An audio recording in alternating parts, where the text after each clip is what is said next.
Sabado Santo karong adlaw. Si Kristo namatay, no? Lying in his tomb. Ang mga apostoles nanagan ng hadlok, nanalaw, nakulbaan. Mga kaigsunan in reality, kung magisgot ang kamatayon ba, dili sayon. Ikaw, kung kabahin sa inyong pamilya mo'y nawala, namatay, dili sayon dawaton. Ang pagbangutan, hilabihan. Mga kaigsunan ni ining Semana Santa, padayon kita sa pag-ampo, sa paglikay sa pagkaon, pag-fasting. Padayon kita sa pagpamalandong sa kamatayon ni Kristo. Pero taliwala ni ining kamatayon na naa, kanunay ang atong kahadlok kabalaka. Sa kahilom ang katibuo kalibutan, no? Daw hilom kaayo tungod sa kahadlok o tungod sa mga panghitabo na hilabihan kaayo. Sa atong kinabuhi mga kaigsuonan, kining kahilom sa atong kinabuhi. Nganong ihiloman kita? Posible nahadlok kita. Hilom kita kay wa ta kabalo mag-unsa na kita. Maghilom kita kay gusto lang tang mag-ampo uban sa Ginoo, mamalandong. Hilom kita kay wa ta kasayod sa atong kinabuhi kung unsay atong dangatan uban sa atong pamilya. Sa among bahin isip mga pari, sa ako personal, sakit na kay akong lawas, kapoy sad, bation sad, o kaluya.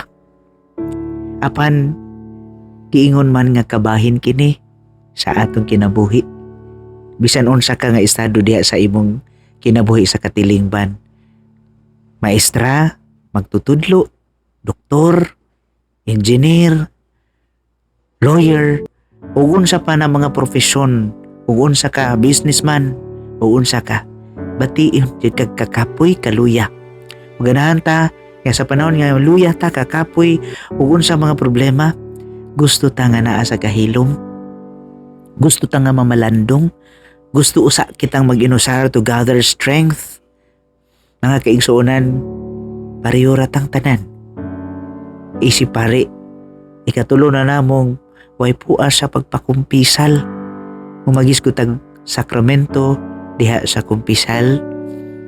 Dili sayon ang pagpamati sa tanang suliran. Isip sa kapari, amo ka nang gidawat nga katungdanan ang pagpamati sa mga kasalanan diha sa kumpisalan, sa mga problema, sa mga yungo sa tanan nga mga kalisdanan, ug amo ka nang paningkamutan nga mo sagubang ug mo tagbo ug mo pahiluna ug mo hatag og mga pahimangno.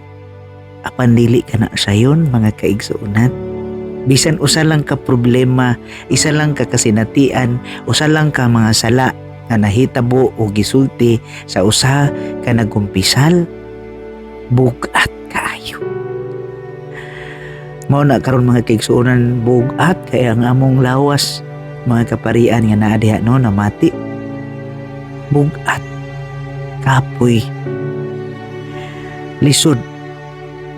Pero mga kaigsuonan, mao ni ang kinabuhi, padayon kita. Kay taliwala ni ining tanan, si Kristo mao'y nagpakita og ehemplo. Mao'y nagpakita nga dili sayo ng kinabuhi. Mao na kung naa ka sa kalisdanan, sa tanang matang sa kinabuhi, you are on the right track. Padayon sa pag-antos, kasakitan sa panglawas, pagbati, kaguol. Hinauton ta mga kaigsuonan, manghay kita sa grasya nga ligunon kita, hatagan kita daghan ug igong kusog sa pagpadayon sa pagpanlimbasog nining tanan. Kay dili man garantiya nga kita kanunay anaa sa grasya. Busa uban sa dakong gugma sa Dios atong pamalandungan, asamtang siya namatay karong adlaw. Uban no sa pagpadayon sa atong mga pag-ampo, naa ang atong dakong paglaom.